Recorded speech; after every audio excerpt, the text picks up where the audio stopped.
ابو حنیفہ عن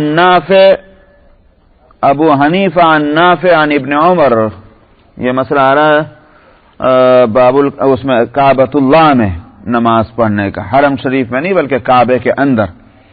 ابو حنیفہ عن نافع عن ابن عمر قال سألت بلالا أين صلى رسول الله صلى الله عليه وسلم في الكعبة وكم صلى؟ قال صلى ركعتين مما يلي العمودين اللتين تليان باب الكعبة والبيت إذ ذاك على 6 أعمدة۔ ابو حنیفہ نافع سے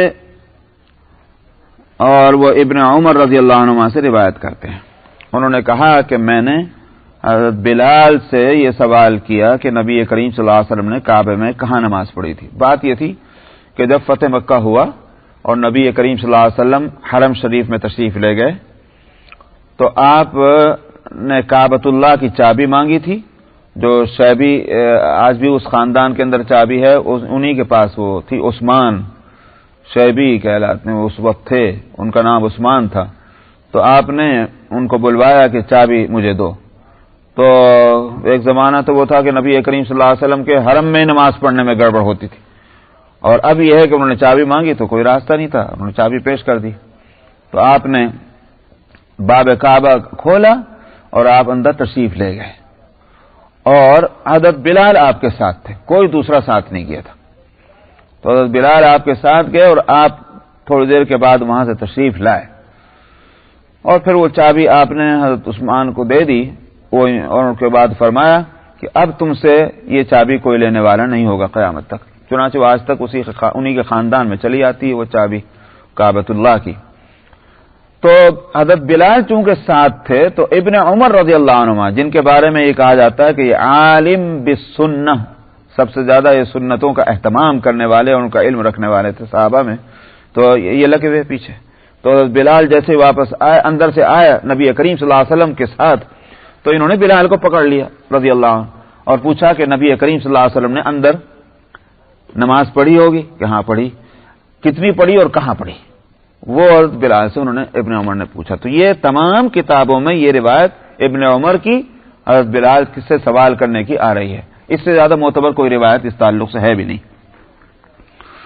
تو ابن عمر کہتے ہیں کہ میں نے بلال ابن ابی رباح سے پوچھا کہ نبی کریم صلی اللہ علیہ وسلم نے کعبے میں نماز پڑھی اور کتنی پڑھی؟ تو انہوں نے کہا کہ 2 رکعتیں پڑھی تھیں۔ اور کہاں پڑھی تھی؟ تو اس میں یہ ہے کہ 6 ستونوں کے اوپر کعبۃ اللہ کی چھت قائم تھی اس زمانے میں۔ تو ان کا کہنا یہ ہے کہ جو پہلے کی جو 3 رو ہیں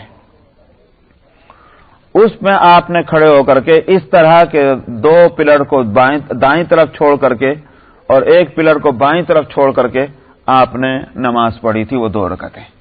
تو پہلے کی جو جب کعبہ جہاں اس وقت دروازہ ہے حجر اسود کے برابر میں، اس دروازے سے گھسیں تو اندر گویا یوں کہیے کہ 6 ستون ہیں، تو بالکل آپ نے سامنے ہی جا کر 1 ستون کو بائیں طرف چھوڑ کر 2 ستونوں کو دائیں طرف چھوڑ کر اور اس جگہ پہ آپ نے نماز پڑھی پہلے رو میں۔ تو اس سے جگہ تو خیر متعین ہو ہی گئی، دوسری بات یہ ہے کہ اس سے یہ بھی ہوا کہ کعبۃ اللہ کے اندر جانا وہ بھی ثابت ہوا اور اس میں نماز پڑھنا بھی ثابت ہوا، تو نماز وہاں پڑھ سکتے ہیں۔ اور نفلی نماز کے بارے میں چونکہ آپ نے نفل پڑھی تو نفل ہی کو فقہا کہتے ہیں کہ یہ ثابت۔ عقل تو یہ کہتی ہے کہ وہاں نماز نہیں ہونی چاہیے تھی، اصل حدیث لانے کا مقصد کیا ہے؟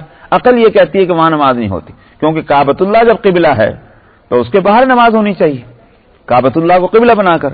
کعبۃ اللہ کے اندر نماز پڑھنا یہ عقل یہ کہتی ہے کہ نہیں ہونی چاہیے، مگر چونکہ نبی کریم صلی اللہ علیہ وسلم نے پڑھی ہے اس واسطے کہا جائے گا کہ اندر بھی ہو سکتی، اور چونکہ نبی نے نفل پڑھی ہے اس لیے فقہا یہ کہتے ہیں کہ نفل نماز ہی اندر ہوگی، فرض نماز اندر نہیں پڑھی جائے گی، اس لیے کہ جو چیز جس طرح سنت سے ثابت ہے اسی طرح ہم اس کو لیں گے، کیونکہ وہ خلاف قیاس ہے۔ قیاس یہ کہتا ہے کہ کعبۃ اللہ کے اندر نماز نہیں ہونی چاہیے تھی، تو نبی کا عمل قیاس سے اوپر ہے، یہ ہے بات۔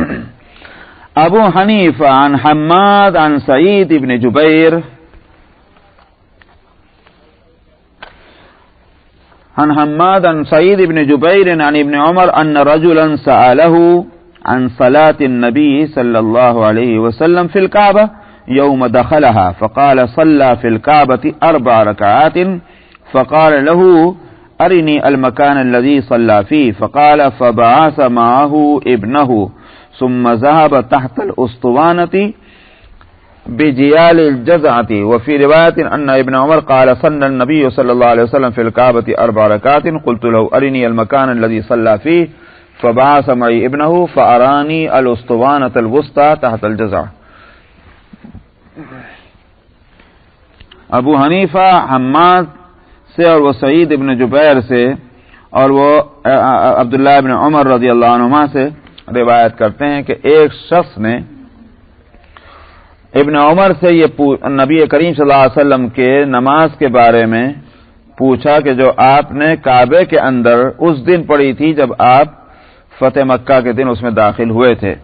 تو ابن عمر نے یوں فرمایا کہ کعبۃ اللہ میں آپ نے 4 رکعتیں پڑھی تھی. وہ روایت میں 2 رکعتیں ہیں اور اس روایت میں 4 ہیں. تو 4 رکعتیں پڑھی تھی. سعید ابن جبیر کہتے ہیں کہ سعید ابن جبیر نے حضرت ابن عمر سے یہ کہا کہ مجھے وہ جگہ دکھلا دیجئے کہ جس میں نبی کریم صلی اللہ علیہ وسلم نے نماز پڑھی تھی.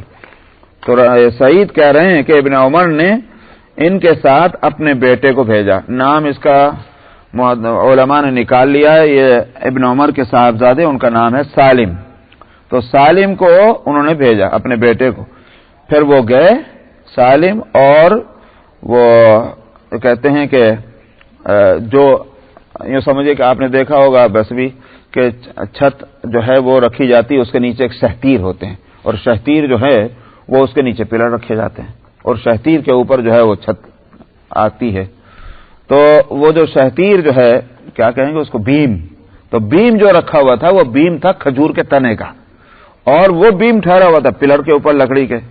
تو ان کا کہنا یہ ہے کہ نبی وہ جو سالم ہیں وہ پہنچے کہیں کے نیچے تاتل استوان درمیان والا پلر جو ہے وہاں پہنچے اور وہ جو کہ بیم سے جو جڑا ہوا تھا جس سے بندھا ہوا تھا وہ بیم وہاں جا کر کے انہوں نے بتایا کہ یہاں نماز پڑھی تھی. اور ایک روایت میں دوسری روایت میں کہ ابن عمر نے فرمایا کہ نبی کریم صلی اللہ علیہ وسلم نے کعبے میں 4 رکعتیں پڑھی تو میں نے ان سے کہا کہ مجھے وہ جگہ دکھلائیے کہ جس میں آپ نے نماز پڑھی تھی. تو انہوں نے میرے ساتھ اپنا بیٹا بھیجا سالم اور انہوں نے مجھے وہ درمیان کا وہ استوانہ وہ پلر مجھے بتلایا جو اس بیم کے نیچے تھا.